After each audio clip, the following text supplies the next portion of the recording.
Let's queer up breaking news. Gay Day's CEO attempts suicide and new ownership takes over historic brand. Queer News Tonight can exclusively report this evening that Joseph Clark, the CEO of Gay Days, attempted suicide somewhere around May 8th.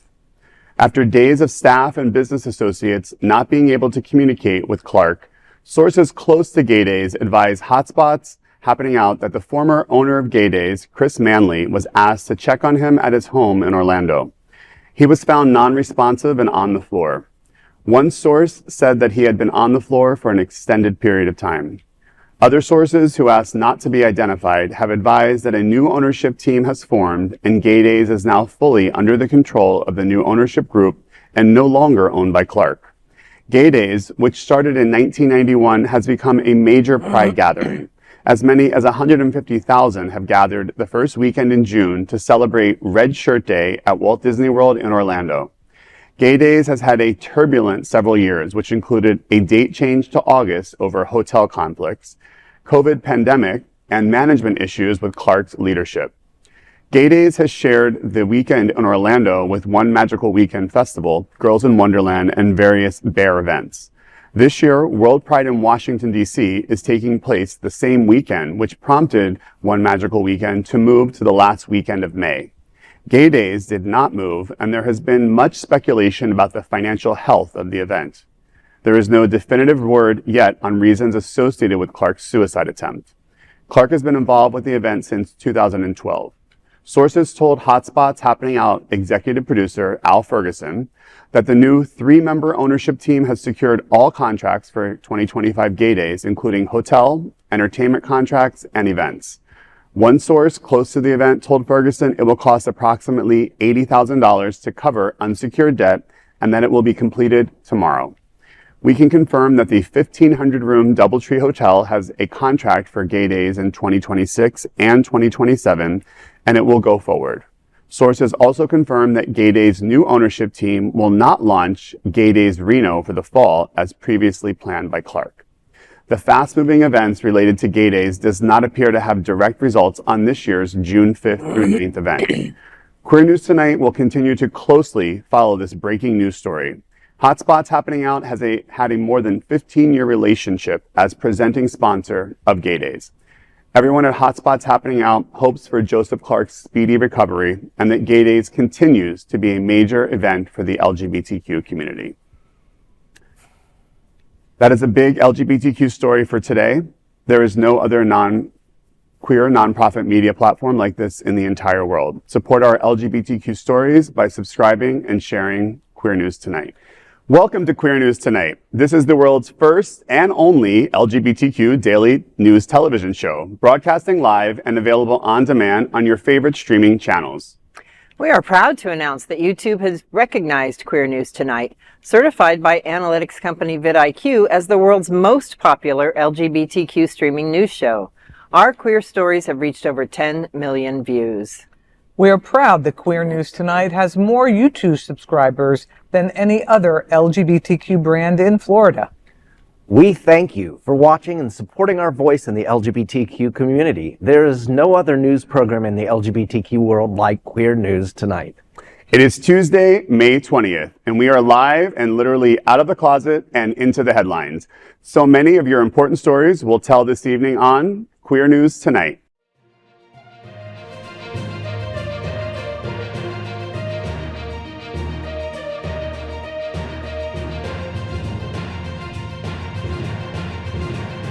You're watching Queer News Tonight, the world's first daily LGBTQ evening news show.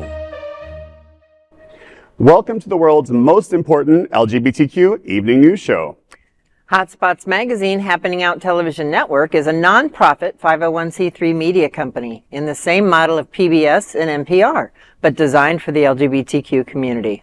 Our nonprofit mission is to support the 11 pillars of our LGBTQ community. We want to inform and educate the key issues of lesbian, trans, Latino, Black, healthcare, seniors, students, faith, social justice, business, and queer culture. Help us support our diverse community. We're part of one of the largest LGBTQ nonprofit media companies in America, Hotspots magazine and Happening Out television network. In 2025, our magazine is celebrating 40 years of the LGBTQ experience, and Queer News Tonight is celebrating our 5th anniversary with more than 10,000 LGBTQ television stories.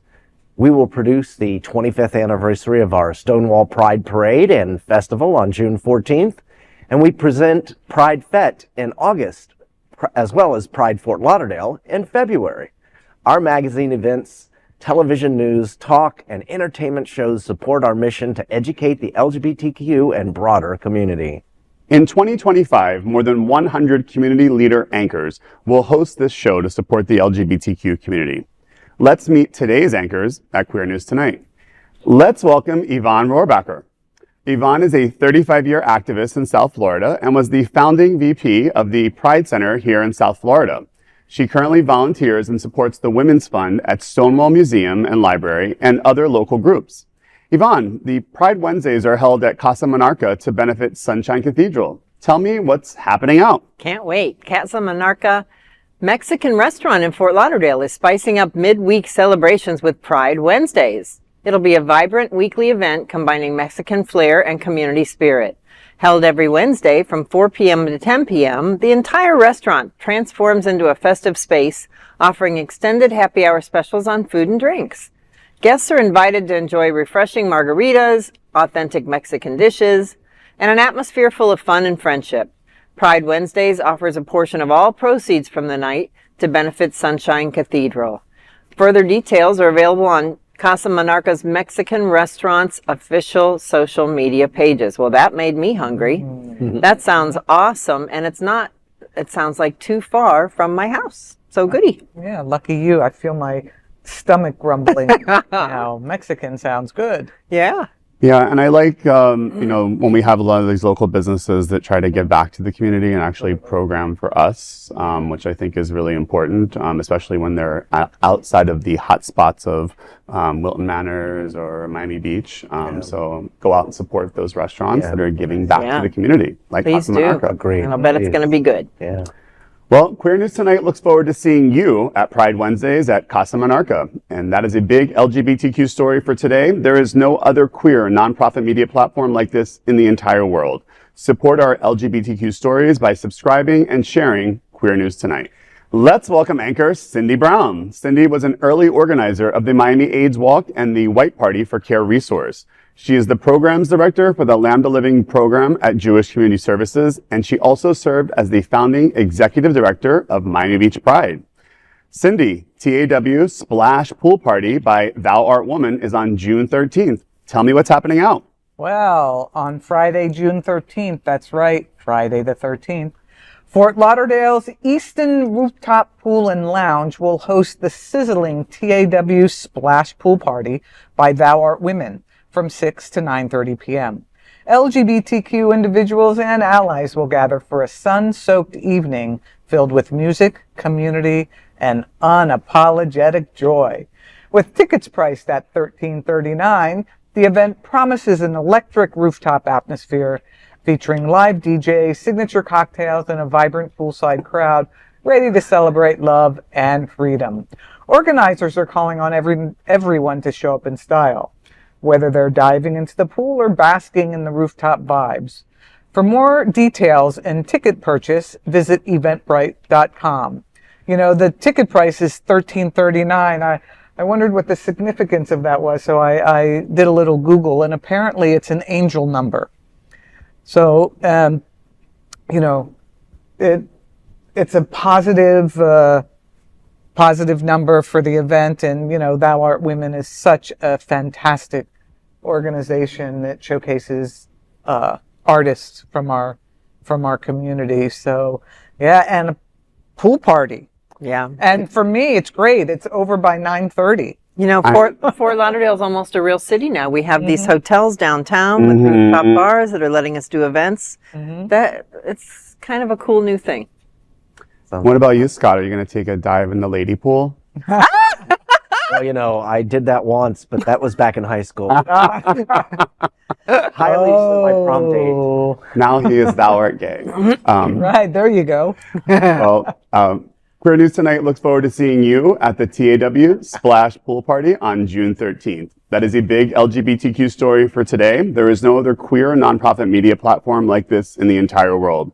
Support our LGBTQ stories by subscribing and sharing Queer News Tonight. Let's welcome anchor Scott Galvin, Executive Director of Safe Schools South Florida and a former member of the North Miami City Council. A passionate advocate for LGBTQ youth and HIV awareness, Scott also serves on the AHF AIDS Healthcare Foundation board.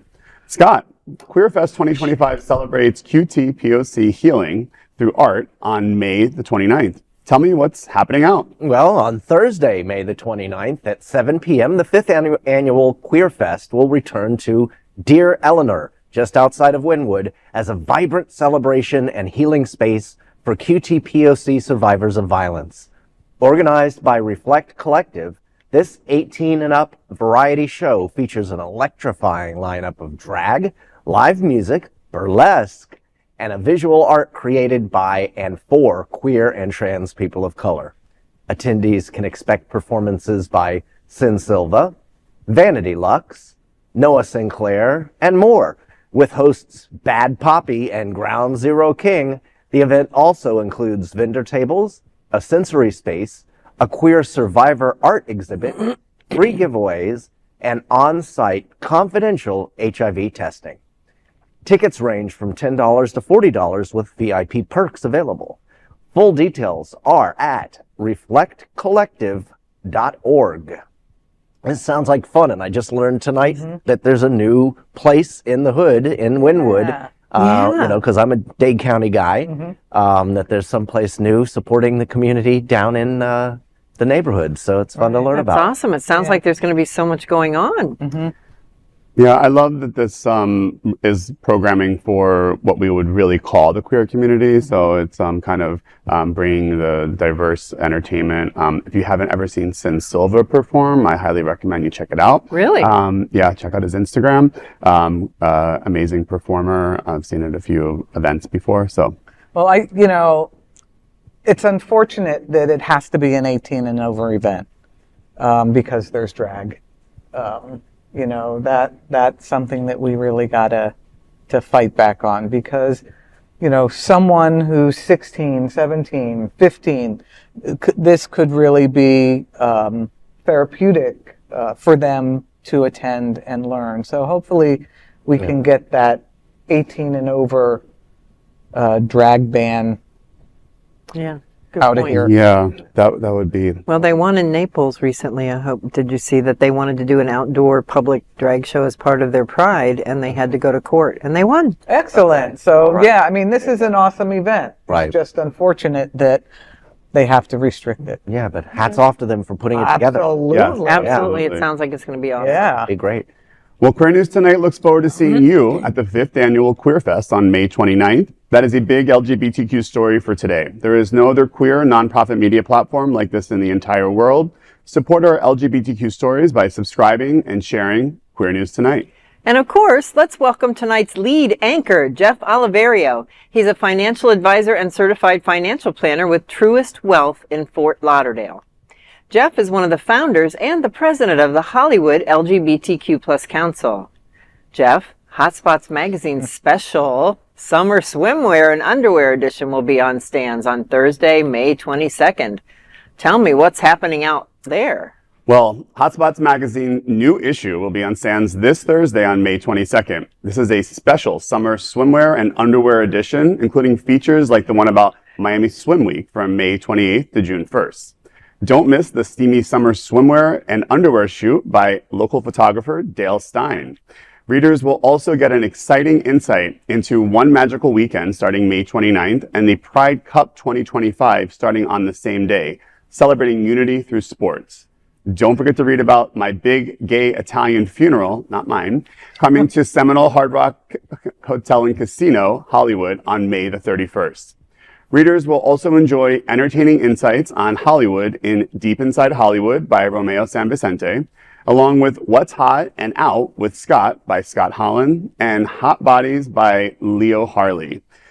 Well, for those who have ever seen a Hotspots underwear or swimwear edition, I'm sure that will leave a lot of people's eyes pleased. I'm sure, I don't know who's on the cover, if we have that on the screen before. But also what I love the most about Hotspots, especially as we get into Pride Month, is there's so many events coming up that it's very hard to keep track of. And Hotspots, as we know, does a great job of telling you where to be and how to get there and how to get tickets. So check out Hotspots to keep yourself ready for the busy summer Pride Month that's coming up. And Dale Stein, he's one of the best photographers around. So you know those pictures are going to be awesome. Yeah, well, now that you told us about it, I'm sure there are lots of people just waiting for it now. Yes. Circle your calendars. Mm-hmm. Yep. Well, Queer News Tonight hopes you enjoy the upcoming Summer and Swimmer Underwear edition of Hotspots magazine on Thursday, May 22nd. That is a big LGBTQ story for today. There is no other queer nonprofit media platform like this in the entire world. Support our LGBTQ stories by subscribing and sharing Queer News Tonight. Now let's dive deep into this big LGBTQ story for today. I'm Jeff Oliverio, and let's queer up the world view. Austria's JJ wins Eurovision celebrating LGBTQ hat trick. Austria's JJ has claimed victory at the 2025 Eurovision Song Contest, becoming the third queer winner in a row and making history in front of millions. The 24-year-old Austrian Filipino singer wowed the judges and fans with his operatic electropop anthem, Wasted Love, earning a total of 436 points, 258 from juries and 176 from the public. The grand finale took place in Basel, Switzerland. After lifting the trophy, JJ told viewers, quote, "I love you all." And later, during a press conference, he urged fans to forget hate, adding, "Love is the strongest force and be active. Use your voice," end quote. He urged the community to keep on fighting for what it believes in and spread love. His win follows Switzerland's non-binary artist Nemo in 2024 and Sweden's bisexual icon Loreen in 2023, marking a powerful 3-year streak of LGBTQ victories at Eurovision. Back home, JJ was met with cheering crowds at Vienna's airport. JJ is no stranger to the spotlight, having performed at the Vienna State Opera and competed on The Voice UK in 2020. He's also Austria's third ever Eurovision winner, following legends Udo Jürgens and Conchita Wurst. Eurovision had controversy this year as they prevented any flags, including the LGBTQ rainbow flag, to be associated with any contestant. Winning Eurovision for the third time in a row seems to be a fitting response. Well, many people do refer to Eurovision as the Gay Olympics or one of the Gay Olympics. And so it's only fitting that we've taken the gold medal 3 years in a row. I had the pleasure of seeing Conchita Wurst at World Pride in Madrid, and I wasn't really that familiar. I don't know what pronouns they use, so I'll use they. And what an amazing performer, an icon.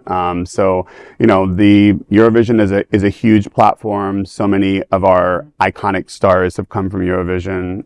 If you've ever checked out, there's an ABBA documentary out right now that dives deep into the ABBA backstory from Eurovision. Wow. Check it out. But, you know, a lot of people out there, and it's not as popular here in America, Eurovision. Yeah, is it even on in America? It's on, Peacock streams it. Yeah, so you can watch it. I never even heard of Eurovision until 2017 when I was in Israel. And yeah, it's very big, and it's very big everywhere, but and really, it's Right. huge. Not America, huge. like everything else. Well, Yes. I'm certainly going to go on YouTube, and after I watch my Queer News tonight, I'm going to look up his song Yeah, because I I'm wish sure we it's had there. A clip of that, yeah. a little clip, but I'm ready to sing. I'll sing it to you later. I was just going to say, we'll sing it to him later. But it's an interesting show also because there's also a little bit of culture, like politics at play sometimes. Last year there was a big backlash actually against the Israeli contingent that was there, that people were saying that they weren't voting for Israel even though that they had one of the better performers. Whether that was true or not, I mean, I just read a lot of this, but so some of the backlash that was happening because of the war. The no flags. I don't think it was our fault. Well, no, I mean, flags of your country, they weren't allowed to have any other identifying flags. Right. So, yeah, because it's kind of, again, like the Olympics where you're just putting up your country's flag. This year, didn't it say no flags whatsoever? No LGBT, no other identifying except for flags. the country flag. Like you couldn't put up, okay. yes, the Yeah. country flags only. The country flags are there when they're performing. Got it. Yeah. Yeah, but it's a very interesting performance. Actually, the last 2 years for the Task Force Gala, Craig, who was our co-chair, had done work with Eurovision through Royal Caribbean, and we for our silent auction had tickets I for remember Eurovision that.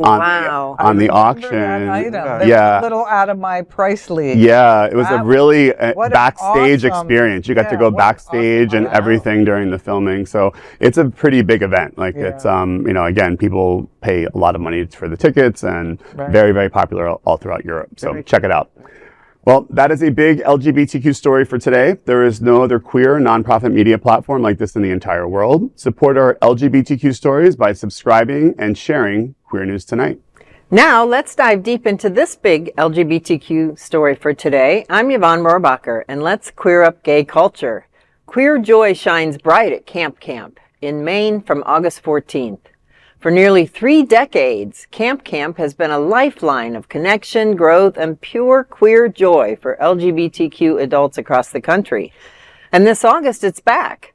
Running from August 14th to 21st in the serene woodlands of central Maine, Camp offers a one-of-a-kind, all-inclusive summer vacation designed especially for LGBTQ plus adults aged 21 and up. Oh, good, I can go. Now in its second season at a new upgraded location. With over a mile of waterfront and air-conditioned communal cabins, Camp is more vibrant than ever. Camp is a tongue-in-cheek wordplay on LGBTQ camping. In the LGBTQ plus context, camp refers to an aesthetic or a sensibility that appreciates theatricality, exaggeration, and irony, often with a playful or ironic twist. It's a way of expressing oneself in a bold and often extravagant manner, often used as a form of resistance or a subversion of societal norms. Camp is then born. What sets this glamping experience apart? No alcohol, or at least only at designated times. No hookup culture, just real, meaningful connection. The days are packed from 7 in the morning until after midnight, with everything from canoeing and pickleball to stained glass art, Broadway dance classes, and even a no talent show. Every evening brings a new themed social event, like a barn dance with live fiddlers. There are plenty of peaceful moments too, on the dock, in meditation classes, or just watching the sunset with a new friend.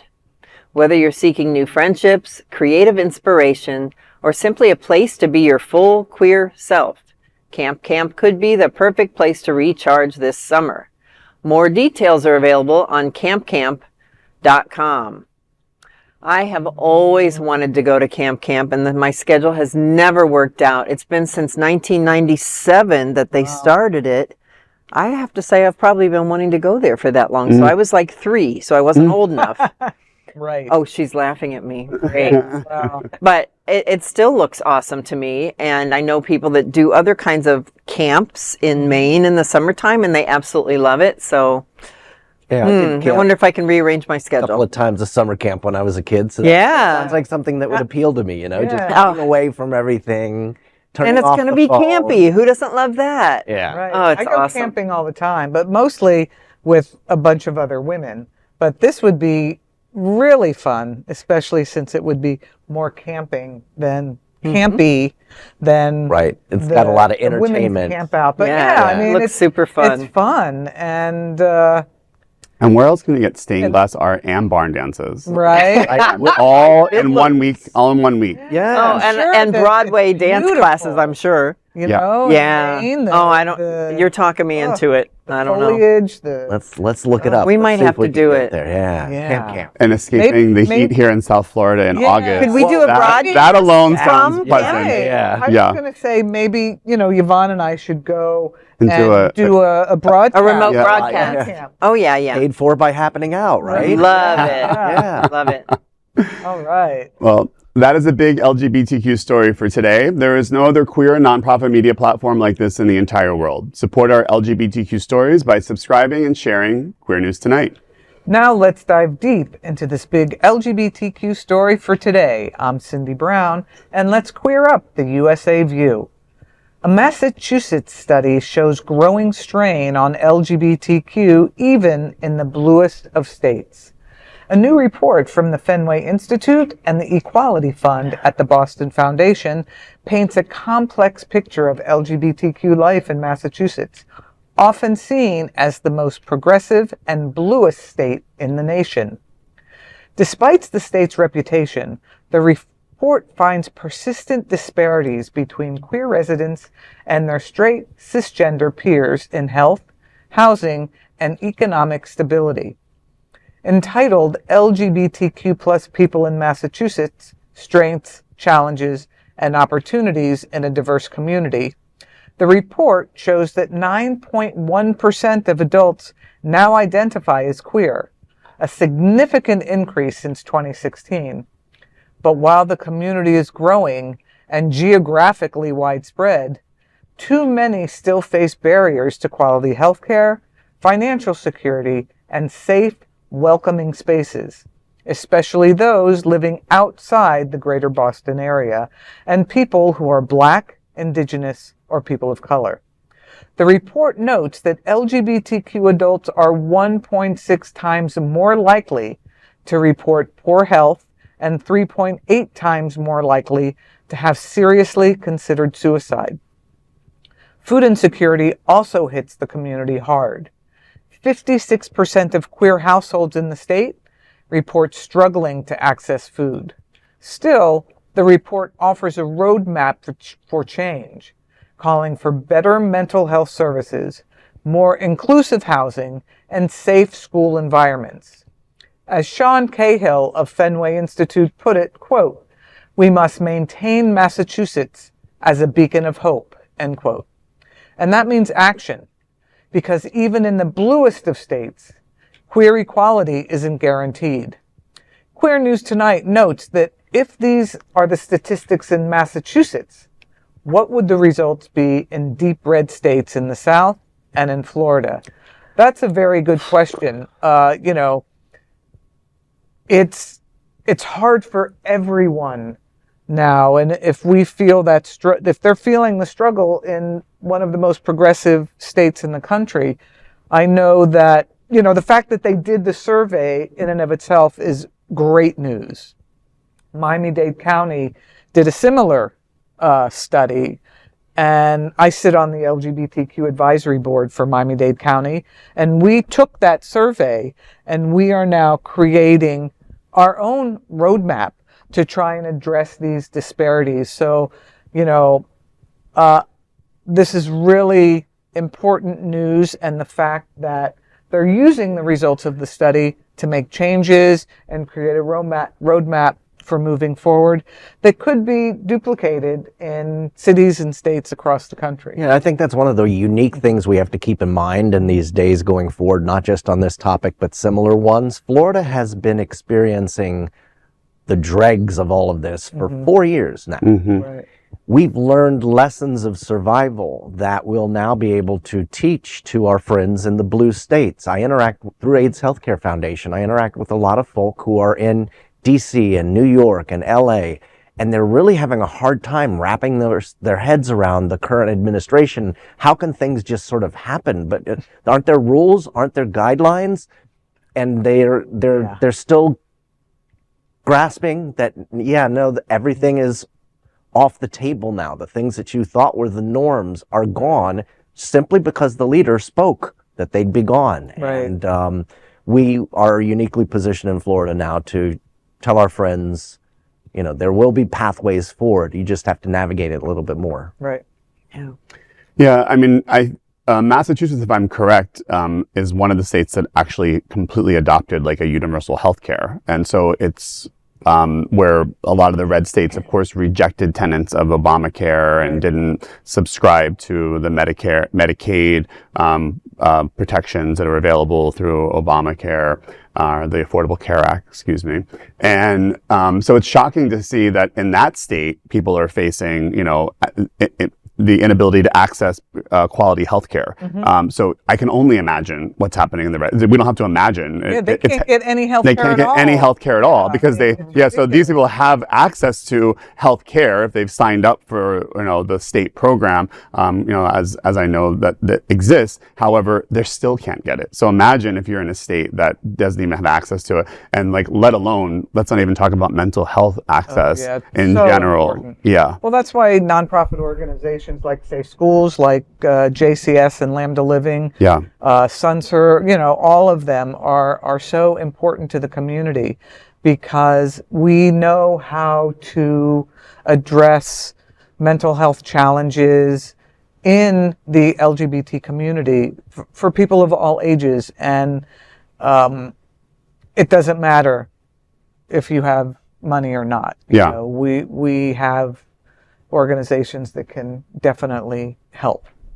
And, the diversity of population living outside of Boston. I mean, Massachusetts is probably the size of, or maybe smaller than Miami-Dade County. Right. So just imagine, no one's really that far from Boston and Massachusetts. Right. But, if you're in Homestead here and you're trying to get to healthcare in Miami Beach, that's a challenge. Yeah. So let's not even, talk about if you lived in the center of the state of Florida, where you would go for healthcare or access to any of those services. Right. So if they're struggling in Massachusetts, it's only going to be that much worse in a lot of these other red states. Keep fighting. Keep fighting. We gotta keep fighting. And vote.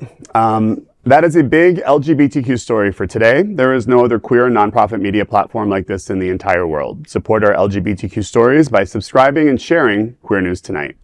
Now let's dive deep into this big LGBTQ story for today. I'm Scott Galvin, and let's queer up drag culture. Pee-wee Herman, Paul Reubens breaks silence on life and drag. Paul Reubens is best known to the world as Pee-wee Herman, the bow-tie-wearing, bike-riding man-child who became a popular pop icon. But in the new HBO Max documentary, Pee-wee as himself, Reubens finally steps out of the shadows of his famous alter ego. Filmed before his passing in the year 2023, this two-part documentary compiles over 40 hours of interviews, 1,000 hours of archival footage, and never-before-seen personal photos. Reubens takes control of the narrative, offering a rare glimpse into his life beyond the red bow tie. According to the press release, Pee-wee Herman as himself is, quote, the definitive portrait, end quote, of Reubens. It dives into his circus roots in Sarasota, Florida, avant-garde theater influences, and his journey towards separating his private self from the public character of Pee-wee. In an exclusive HBO clip, Reubens reveals how doing drag in art school helped him shape Pee-wee. He said, quote, I got in drag and I made a film that I think that was a dream. I could draw a line from that to having an alter ego and being successful at having that character pass as a real person, end quote. The film also highlights a same-sex relationship that deeply impacted his art. Pee-wee as himself premieres May 23rd on HBO Max. I haven't been this excited to see a documentary in a long while. Pee-wee at his height. I was in college, and to show you what a fan of Pee-wee I was at the moment, I would actually watch the Saturday morning show. I was in college, what a nerdy thing to be doing. But the humor on the show could be appreciatied by adults, even though it was aimed at kids, maybe like The Simpsons or some of the other things that have come since. The hidden innuendos. That Right. And just the sheer goofiness. I really, really am looking forward to it. And I'll be honest with you, hearing that he had a same-sex relationship, I should have realized that years before. You want to know? It wasn't until I heard this documentary advertised that it even dawned on me, oh yeah, wait, who did Pee-wee date over these years? It didn't, he was this character that I never saw as a sexual being. Right. So it's going to be super interesting. I'm looking forward to it. Yeah. Well, you're not alone in watching it no matter how old you were. And of course, he had a couple of people who were regulars on his chair, such as Cherry, who wasn't actually a person. Yeah. But he also had Miss Yvonne with the beehive. So what do you think people called me for years? Miss Yvonne, Especially, not that there would be any reason for them to be campy, but especially my gay male friends decided I was now Miss Yvonne. Right. So that was a lot of fun. Now he's, I mean, incomparable. There was nobody like him. Yeah. Yeah. I also watched him and I was well out of college. So, yeah, and you know, like a lot of artists, I think that artists just have rough patches in their life and have struggles. Like, you know, while you were reading the story, they showed the picture of him when he got arrested in the adult theater, which I think is ridiculous. It was should not be ridiculous. arrested if you're, I mean, that's, Yeah. you know, victimless crimes. But, you know, I'm looking forward to this documentary as well. Yeah. Totally. Yeah. I mean, Pee-wee's Big Adventure is probably still one of my favorite comedic movies. I can probably quote almost all of the lines from that. But I think what's interesting in the story, though, is that we're covering this under drag culture. And and although Pee-wee is a male and is performing in a drag of the character of Pee-wee Herman, that's what drag is about. It is performing as a character. It has zero sexual explicitness involved, just as any other character on Sesame Street or any other character-driven show where humans are in costumes. That is what drag is about. And so the story of putting him in the place of drag, I think, is really important for the moment today, because nobody was trying to cancel Pee-wee Herman, although he was dressing as this caricature. And a lot of people on the show, as you mentioned, are also dressing in caricatures of different characters. So I think it's it's a good time to reflect on his story, and I'm sorry to see that he's gone so young. Yeah. Well, that is a big LGBTQ story for today. There is no other queer nonprofit media platform like this in the entire world. Support our LGBTQ stories by subscribing and sharing Queer News Tonight. Now let's dive deep into this big LGBTQ story for today. I'm Jeff Oliverio, and let's queer up the USA view. Texas judge strikes blow to LGBTQ workplace rights. Protection against LGBTQ workplace discrimination may be in jeopardy, as a federal judge in Texas has just taken a sledgehammer to queer workplace protections, striking down key parts of Title VII in a ruling that defies the U.S. Supreme Court. Judge Matthew Kacsmaryk, a far-right Trump appointee with a record of siding with extremist legal arguments, ruled that Title VII no longer protects LGBTQ Americans from workplace discrimination. That flies directly in the face of the Supreme Court's 2020 ruling in Bostock v. Clayton County, which found that discrimination based on sexual orientation or gender identity is, by definition, sex discrimination. The case was brought by the state of Texas and the Heritage Foundation, a group deeply tied to Project 2025. Project 2025 is a radical right-wing plan that openly targets queer rights. They took issue with the Equal Employment Opportunity Commission's guidance that employers can't discriminate based on gender identity or sexual orientation. Kacsmaryk sided with them. In his ruling, he upheld a Texas Department of Agriculture policy forcing employees to dress based on their so-called, quote, biological gender, stating that, quote, men wear pants and women may wear dresses, skirts, or pants. He also backed restroom bans for trans workers, calling these policies neutral and non-discriminatory. His logic is that policies apply equally, even if they erased transgender identity entirely. Kacsmaryk has also argued that harassment protections don't apply to LGBTQ people, stating that Title VII only prevents firing someone for being gay or trans, not subjecting them to other forms of mistreatment. That contradicts both the spirit and the letter of Bostock, which recognize LGBTQ identity as inherently protected under federal law. The ruling orders the EEOC to scrub all references to sexual orientation and gender identity from its Title VII guidance. That means federal employment policy can no longer define sex discrimination to include anti-LGBTQ+ bias. This marks one of the most aggressive judicial rollbacks of queer civil rights in recent history. For queer Americans in the workplace, the stakes just got even higher. Well, that's an understatement. the world that we're living in, unfortunately, they're going to test every single thing that they can to make everything have to be relitigated all the way up to the Supreme Court. As we hope that the Supreme Court takes some protection against decisions, A, that they've already made, and B, that are, easily reflective in the rulings that have come before them. However, anything is up for grabs at this point. And the pain that we're going to suffer as the LGBTQ right. and other groups that are going to come out of all of the ways they're testing these rules out there are going to be here for years to come, because right. this Supreme Court is most likely going to remain conservative for quite some time. But some of the Supreme Court members who, appointed by Trump, voted in favor of the law in 2020. Yes. Yeah. So they're on our side. So They were then, but I don't think they will be now. well, their jobs are secure for their life, so Right. they don't have to worry about being up for election. So I hope that they did the right thing before, that they'll do the right thing again. I'm choosing to have hope that they will be reasonable people. There's a couple that will never go in that direction. But the other thing is, what a waste of the court's time. There are so many other issues that this country needs to grapple with.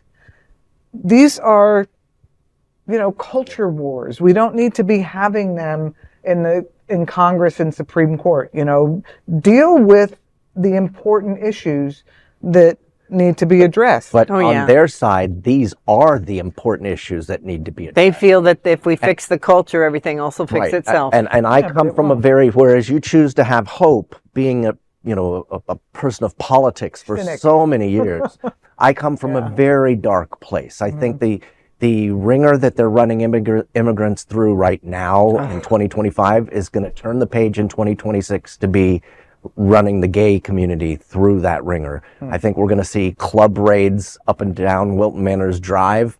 We all know there's probably some behavior inside some of those places that shouldn't probably be happening.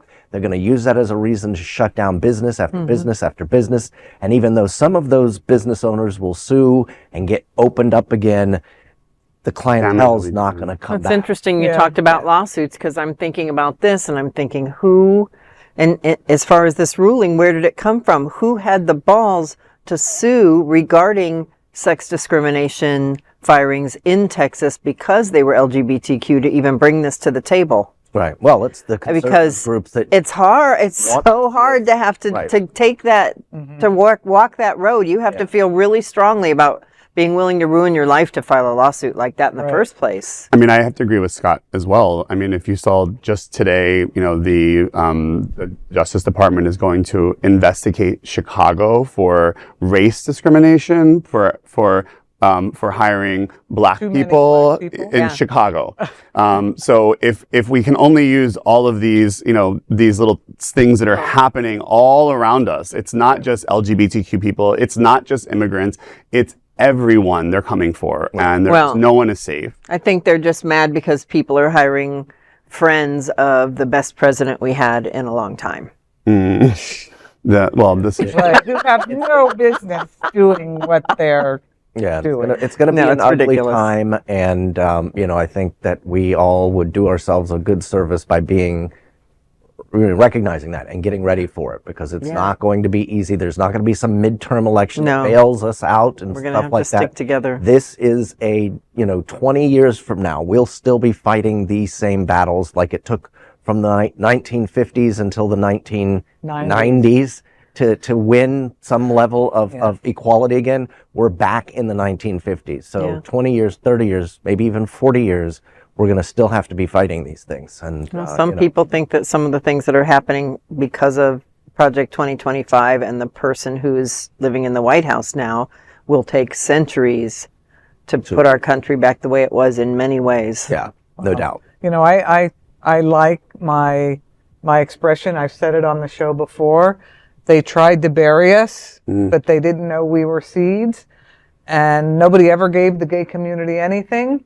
We fought for it every step of the way. That's right. And we know how to fight.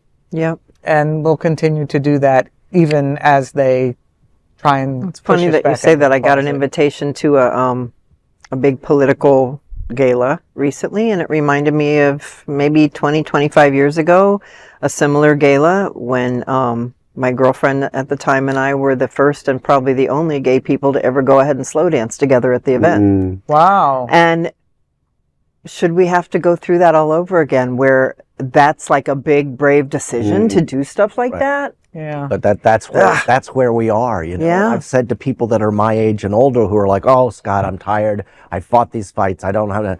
I said, "You don't have the luxury of just saying." Oh, I feel the same way. Yeah. You know, like, oh, I only do the stuff I'm interested in. Well, not anymore. Yeah, Right. anymore. And Now we have to get our tennis shoes on and go to the freaking marches young again. people now are getting inspired, and they're They are. stepping up to the plate. true. That whole generation of nothing, you know, people, you know, after we got our local ordinances passed and marriage passed, there was such an apathetic sense, and there's like almost a generation of LGBT folks that aren't activists, never were, but young people now are starting to see what's happening, and they are becoming active, and they, you know, they are our future, and, you know, I choose to follow their lead now because But young people voted more strongly for the current president in not this our last young election. people. Yes, they did. LGBT young people? LGBT young people I voted. don't we're going to know have to about go home that. and look that one I up, don't know aren't about we? that, but Well, I mean, in general, LGBTQ people or young people didn't vote in the numbers that they should have voted in the first place. So across the board, whether they were LGBTQ or not. So I don't know that we can, you know, and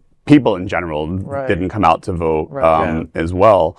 You know, I think it's really important that we stay vigilant and vocal. One program that I'm going to just, you know, put out to the world, and SAVE is doing that here in South Florida, is they're putting together a program for people to go to speak at their local city commission meetings and during citizen comments. And again, you know, where that might be very, you know, commonplace in Miami Beach, or it might be commonplace in Fort Lauderdale or Wilton Manors, it's not so commonplace in North Miami or in Hollywood or in Pembroke Pines or in Miramar. Or in Lakeland, Florida, or whatever. So they're doing a training to teach people how to go and use your voice. You know, it doesn't have to be an organized protest. It needs to be putting yourself on record as many in every place possible that you can, so that your voice is heard. And like we heard on Sunday morning from Equality Florida, their goal